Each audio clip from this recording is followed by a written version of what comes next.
What's going on, guys? Well, Chelsea back again with another video for you guys. I hope you're all having a lovely day / evening. This video here, I'll be giving you my 3 or 4 main talking points on yesterday's win, where Chelsea beat Villa 2-1 away from home. Vital 3 points for the top 4 race, close to 3rd place now against Leicester, of course. But yeah, if you enjoy my content, help me out by liking this video. I need as many likes as possible on this channel. Subscribe if you're new here, hit the bell notification, tune in every day, every other day for more Chelsea content. Comment down below your thoughts and opinions. Also, just before I get into the video, I want to remind people that every single game for the remainder of the season, I'll try to do a watch along. So when Chelsea play, tune into this channel and we can watch together, give our opinions, of course. And straight after the game's finished, I'll be doing a live stream review with you guys. So tune in to both. Preview should be out before the game, maybe 1 or 2 days before as well. So make sure you check out all the content there. So the first topic I want to speak about is about Kante. Now, mixed opinions on the player before the season continued, whether we'll be keeping him, selling him. Frank Lampard has spoken so many times that he's very vital to the squad. Even admired him before he was even Chelsea manager, would not basically sell him. So he played in the deepest role, like the Jorginho role that he usually plays, but couldn't play because suspension.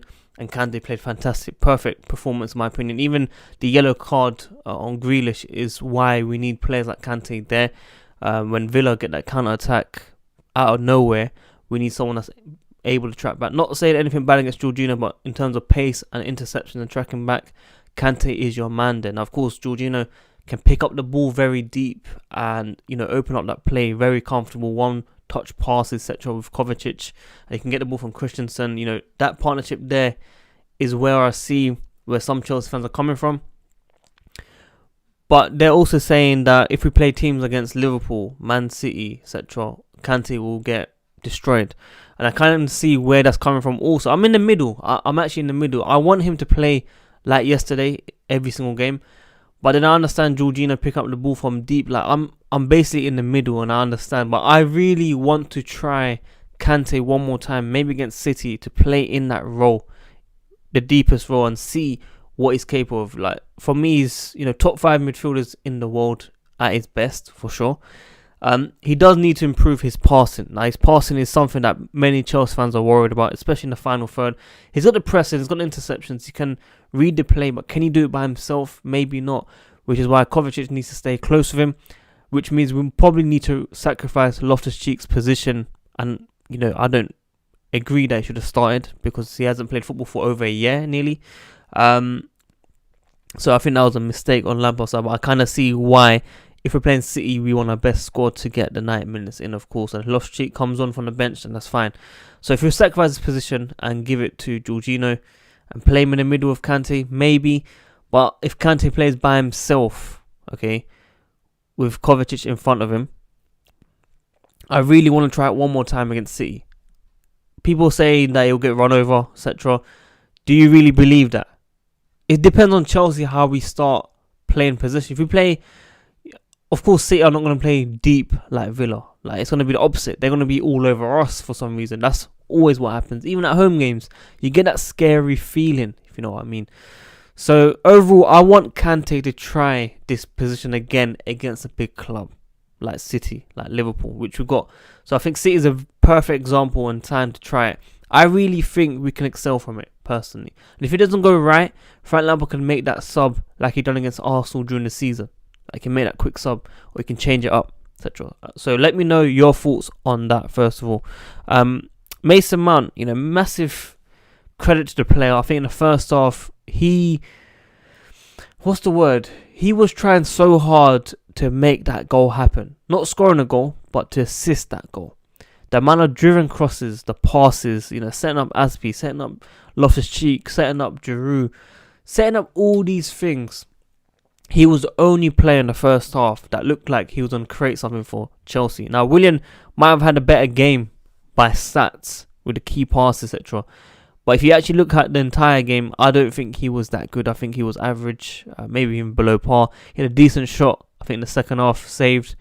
But it tells you that stats isn't everything. But when I watch Mason Mount play, I really feel... I'm not his biggest fan. Don't get me wrong, I'm not his biggest fan. But when I saw him yesterday play and he was going for those final third, and he was trying really hard. Out of all the players, he tried really hard. And I feel like Giroud, someone that we really wanted him to play and get into those positions that Tammy Abraham couldn't do before the COVID scenario wasn't really happening. Giroud wasn't getting to that position, which is why Pulisic's impact when he came on, he was that winger that was able to get into the box and change it.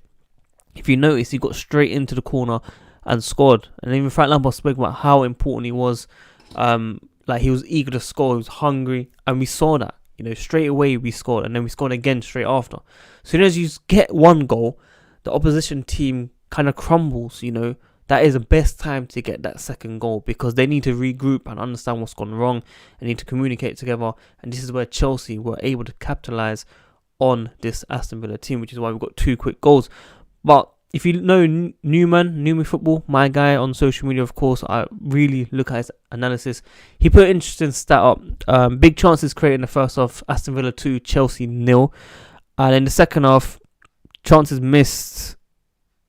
Actually, I got this wrong. Hopefully, I got it right. Aston Villa 1 shot, chances missed, and we had 2 shots on target, whilst Villa had 3, and we scored those 2. But then again, we had 77% possession the entire game. Some parts of the game was about 90%. Crazy. You don't think it, that Aston Villa had these big chances to destroy us. I mean, on a different day, on a different team, or if no COVID scenario, we would have been put away on this fixture, which is why I kind of feel it was a scrappy win. It was very lucky, but, you know, we got the job done in the end. Now, the other topic I want to speak about is Kepa. My word, this guy is scapegoated so hard, and I just don't understand why. Kepa. He made a save, and then they scored the rebound. I want to talk about the defence around him. I want to talk about Christensen. I want to talk about Rudiger. I want to talk about Alonso. I want to talk about set pieces in general. Something that we've been crying about this entire season. We've seen the same thing again. Now, this is why I've been saying Kepa isn't at fault for every single goal, which is why the save percentage that he has, people calling him out on the save percentage, one of the worst in Europe's. They don't understand the concept of these goals that we're conceding. He's left isolated alone. Look at the set piece. We're sleeping. Alonso can't come out to the wing to try and block the cross. We're slow to react. The players are not even looking at what's going on. Players are standing around, and Villa get their goal. Kepa makes a decent save, and he can't do anything because he parries it straight in front, and they score. What else do you expect the goalkeeper to do? What else? Seriously. I don't understand the mindset of some of the fans on social media. I don't think it's the people in the stadium or the people that, you know, are not on Twitter that think like this, but on social media it is so toxic that if you make one mistake, if you don't save Chelsea from not conceding, then you're going to get scapegoated so hard, and I just don't agree with it. Like, Rudiger had such a bad game, I don't think everyone will call it out. Christensen was average, I don't think people will call it out. Our defence is so bad that we definitely need to spend money on a centre-back. Now, this is the question. Do we spend big money on a centre-back like Koulibaly and just get him in, regardless if it's 70, 80 million, just get him in, yeah, and not buy Kai Havertz?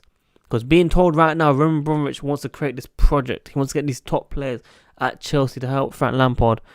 And he's looking at about 80 million euros for Kai Havertz at max to spend. They're considering it right now, according to reports from today.